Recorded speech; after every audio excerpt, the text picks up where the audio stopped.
Op is falsely accused by a female coworker for sexual harassment and loses his job. Gets video evidence proving otherwise and makes them pay after being told there's nothing they can do. Posted by you/legaltosu. I held a management position at a company. I asked a non-management employee of the opposite gender to step into another room to discuss her performance away from other employees. She was going through a divorce and had made a few mistakes, and while I didn't want to embarrass her, I did want to make sure the mistakes were addressed. She acknowledged it and thanked me. An hour later, I was escorted from my office by security and was informed by my boss that a sexual harassment complaint had been made and that proper protocol was to suspend me. I asked what the accusation was and was told, "We need to investigate. I can't disclose that." He assured me that it shouldn't take long and that if I wasn't guilty of anything, I'd be paid for the time out. I again asked what the accusation was and was told that since there was an ongoing investigation, I was not permitted to know, but if they had questions, I would be contacted. I wasn't happy, but knowing that I hadn't done anything wrong, I left the building. Later that night, I received a notification on my phone that my email password was incorrect. After 2 days, I called my boss asking for an update and was told he was not available but that I would hear something soon. I began calling daily and received the same response. Finally, I received a letter in the mail informing me that I was terminated for exposing myself and requesting sexual favors from an employee. The employee listed was the young lady I had pulled into the side room. I immediately called my boss and was told, he is unavailable and said to say the matter is closed. My buddy, the IT guy, messaged me on Facebook asking what happened, as he'd been told to deactivate my accounts. When I told him the whole story, he replied, "You took her into the X room. Dude, there's a security camera in there. We keep Y in there, so we always have the camera on." Sure enough, he pulled the footage, and there I was, holding a pile of papers, pointing to them, and keeping my pants on the whole time. I left a message for my boss stating that the alleged incident occurred in a room with surveillance and that I would be contacting an attorney and subpoenaing the video record. I received a call back 15 minutes later asking me to please participate in a phone conference with him and HR. The conference went as expected. They didn't realize it had occurred in a room with surveillance. They have a zero-tolerance policy that they have to enforce. You can't be too careful in this day and age, and they regret that this didn't come to light sooner. They've already replaced me, and as it wouldn't be fair to terminate my replacement since she's done nothing wrong, they don't have a job to offer me back. However, as a gesture of goodwill, they're going to pay me through my suspension, change my file so it reads that I voluntarily resigned, and provide me with a good reference. I replied that this wasn't acceptable.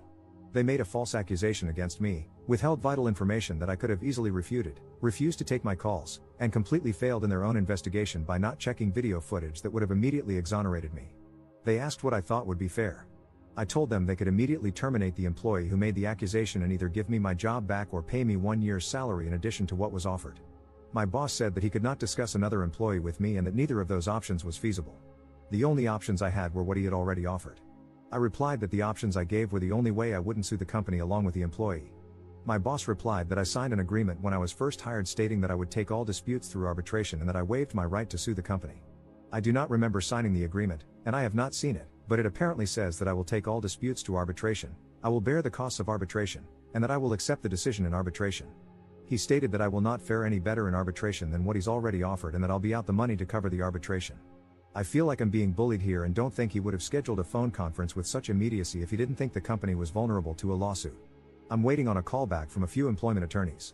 Do I have a case? Am I wrong to feel that this is unacceptable? Relevant comments. Commenter. Get a lawyer and have them subpoena that video before it gets lost. Ops response. I have the whole conference on tape. My boss admitted that the tape proves the accusation was unfounded and that, had they seen it earlier, they could have offered me my job back. Commenter 2. Yes, you can sue. You can sue the company or the woman who made the false allegations. Ops response. She's been ranting about fighting her husband for the house during the divorce. I wonder how pissed she's going to be when she has to fight me for it. I had sympathy for her because I knew she was going through a tough time, but after this? I fully intend to take her to court. I'm going to go after her for every dime she has. Update 3 weeks later. Quite a bit has happened in the last few weeks. A friend of mine at another company, after hearing what happened, told me his company had an opening. I applied, interviewed, and at the end, the manager asked me what I like to be called. 2 days later, I got a call saying they'd gone with another candidate. My friend admitted to me that he'd gotten some flack for recommending me. Apparently, HR had worked with one of the employees at my former company and called the employee to ask what the deal was with me. To which the employee responded, he got fired for sexually assaulting a subordinate. I think he's actually being charged criminally. I'm literally crying as I type this. It's a nightmare that won't end. Long story short, I lost my crap, called up my old company, but my boss wouldn't get on the phone with me. I had an attorney draft a letter of demand and send it off. We scheduled another phone conference.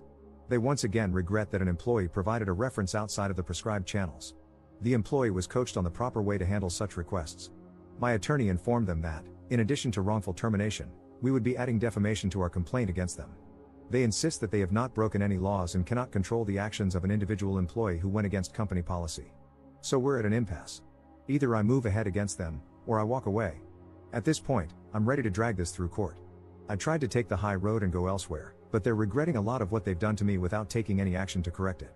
Oh, I almost forgot. A few days after my last post, they sent me a packet of papers, standard non-disclosure notifications, COBRA, and a blank copy of the arbitration agreement for me to sign. Why a blank one, you ask? Well, it seems somebody screwed up. They weren't making people sign when I was hired, and HR never bothered to have me sign the agreement while I worked there.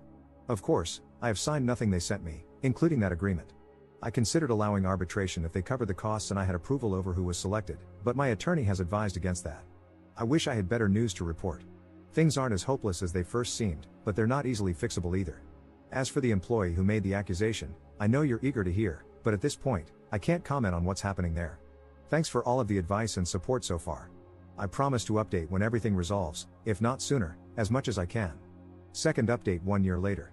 Everything has been resolved, and I've been wanting to give you guys an update, but I had to wait until my lawyer gave me the okay to talk about things.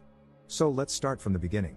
I pulled one of my direct reports, Deborah, into another room to discuss a few mistakes she made but did not discipline her further. After this, she went to Joyce, one of the managers above me but not in my direct line of report, equal to my boss in terms of reporting structure. When Joyce heard that I had taken Deborah into another room without any witnesses, she told her that it was unprofessional. Apparently, her exact words were, you could accuse him of being inappropriate with you, and I would have no choice but to believe you. This was repeated several times, with a strong emphasis on no choice. Joyce then asked Deborah if I had been inappropriate with her, saying, "It will only happen again if you don't speak up now. If you do now, we can take action." Taking the not at all subtle hint from Joyce, Deborah accused me of exposing myself to her, and I was placed on leave pending an investigation. Joyce immediately sent out an email stating that nobody besides the secretary was to speak with me without an attorney present and told the IT guy, Paul, to deactivate my access. James, my boss, had a resume from Terry, an employee in Joyce's department, applying for my job before the close of business that day, and she was hired. Paul and I talked, and he provided me with video proving my innocence. The company continued to stonewall me and refused to talk to me. When they did, they attempted to push me into arbitration and to retroactively sign an arbitration agreement. I cut my losses, took another job, and was ready to move on. Sandy, an employee in Joyce's department, broke protocol, talked to HR at the new company, told them I had sexually assaulted a subordinate, and cost me the job. So that brings us up to date. My attorney and I launched a civil suit against the company and Deborah. Bet you're wondering how I know all of the above. Well, good old Joyce said she'd protect Deborah if she came forward. Unfortunately, that only extended to her job. So when she was named individually in this suit, corporate told her they would not be providing her an attorney. After realizing that she'd have to put her house up for collateral, she was all too willing to throw Joyce under the bus. Joyce went to Paul, the IT guy, who was one of her reports, and gave him a list of footage to be procedurally wiped as part of an archive clearout. He pointed out that the incident with me was on that list and part of an ongoing investigation. Joyce told him that it was no longer needed and to go ahead and wipe it. He refused, citing the fact that it would still be requested if the suit moved forward. She told him to pack his things as he was being terminated for insubordination. He called the company attorney and informed her of what had happened. The aftermath. Several things happened at once, so I'll try to keep them as chronological as I can. Deborah's attorney contacted mine, stating that, conditional on me dropping the suit, she would admit that she lied and explain what went on behind the scenes. Dana, the company attorney, got the call from my attorney with the details from Deborah shortly after she finished talking with Paul about his termination for refusing to destroy evidence. Deborah and Joyce were terminated for cause that day. Paul was told that his job was safe. My attorney received a call, and it was made clear that the company didn't want this to go any further and wanted to talk settlement. I won't go into all of the details, but what I can say, I was offered my job back with a very fair increase, I received back pay from the date of suspension, and a public apology was offered from the very top. Terry is now working in Joyce's old position. She's incredibly cool about things, and felt horrified when she found out what happened. James and I are good now, and he has personally apologized for not sticking up for me. This will likely be my final update. There is still some legal battle ongoing, but I can't go into that too much. Thank you for all your support and encouragement. You guys rock. Relevant comments. Commenter. So, the big question I have, what exactly is Joyce's beef with you that she took the first opportunity to take you out? Why did she go through all the easily verifiable channels to try and wreck your career? I mean, She tried to enlist not one, but two separate patsies in this. One of them knew about the whole situation and knew enough to immediately get legal involved, and another who would have to risk everything to try and prove a blatant lie. That just seems like poor planning for petty revenge to me. Why did she have a grudge? Ops response. My guess? Power. She's an ambitious person trying to get ahead in life. Terry and I were on equal levels management-wise. The only difference is that I have more direct reports, whereas she was basically an assistant manager to Joyce, handling the department by herself when Joyce was out. So, Joyce saw an opportunity to place a surrogate in another management position and gain a foothold in my area. Commenter 2.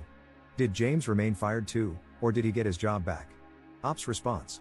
James was never fired. He did express his uneasiness to his superiors but was told that Joyce had handled the investigation properly and that he was not to speak with me without Dana present. I understand why he did what he did, and while things will never be the same between us, I can work with him without any animosity. Commenter 3. Please tell me that Sandy was fired for cause as well. Ops response. Sandy kept her job. I don't have any bitterness toward her, and I don't know that I would have done differently if a friend had called me, other than that I probably wouldn't have spread an unfounded rumor. Commenter 4. I imagine poor Dana getting 3 phone calls in a row. 1. An employee saying, so, it turns out I made up a sexual harassment claim that got that guy fired because my boss wanted to put her flunky in his job. LOL, whoops. 2. An employee saying, hey, so, someone who is being sued by a former employee just fired me because I wouldn't erase evidence. What do I do? 3. A call from ops lawyer saying, hey Dana, you got your checkbook handy? Poor Dana. Someone buy her a pint of whiskey. Ops response. I don't know this officially, but it's gotten back to me from a few people that after my attorney called, Dana walked into our CEO's office and said, you need to either settle or get outside counsel because there is not a chance in hell I'm walking into a courtroom to defend this effing nightmare. Additional info from Op regarding his future at this company. Believe me, I'm not planning on staying here. However, without giving too much away, this is a very tight-knit industry. People talk, and I was pretty much scorched earth. By clearing my name, being welcomed back, and putting in some time, I'm making sure I have all my ducks in a row before I get the hell out of here.